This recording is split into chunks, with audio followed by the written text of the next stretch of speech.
বেশ কয়েক বছর ধরে তরুণদের বিয়ে ও সন্তান গ্রহণে উৎসাহিত করতে নানারকম উদ্যোগ নিয়েছে চীন সরকার, কিন্তু এখন পর্যন্ত তেমন সফলতা পায়নি তারা। 2024 সালের ডিসেম্বর পর্যন্ত চীনে নতুন বিয়ের সংখ্যা ছিল স্মরণকালের মধ্যে সর্বনিম্ন। বিয়ের হার বাড়াতে ইতোমধ্যে আর্থিক প্রণোদনা সহ বিভিন্ন প্রচারণা চালাচ্ছে চীনা কর্তৃপক্ষ।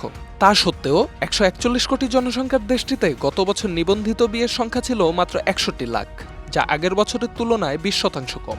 দেশটির স্বরাষ্ট্র মন্ত্রণালয়ের হিসেব অনুযায়ী এক বছরে সর্বনিম্ন বিয়ের রেকর্ড এটি।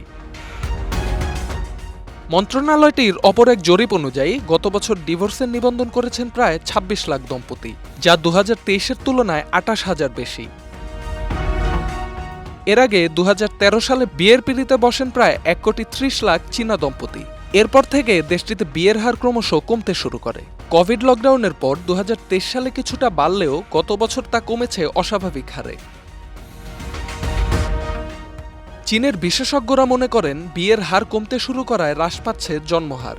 দীর্ঘদিন এক সন্তান নীতিতে থাকার ফলে ক্রমেই দেশটিতে সংকুচিত হয়ে আসছে কর্মক্ষম জনশক্তি, যা মন্থর করে তুলছে চীনের অর্থনীতি। এ সমস্যা থেকে উত্তরণের লক্ষ্যে আর্থিক প্রণোদনা, ব্লাইন্ড ডেটিং ইভেন্ট ও গণবিয়ের মতো পদক্ষেপ নিচ্ছে চীনা কর্তৃপক্ষ। পাশাপাশি বিয়ে করার প্রতি উৎসাহ যোগাতে গ্রামাঞ্চলেও বিবাহের পূর্বে স্বামীদের উপর আরোপিত যৌতুক প্রথা বাতিলের চেষ্টা করছে দেশটি। Dhaka express desk report.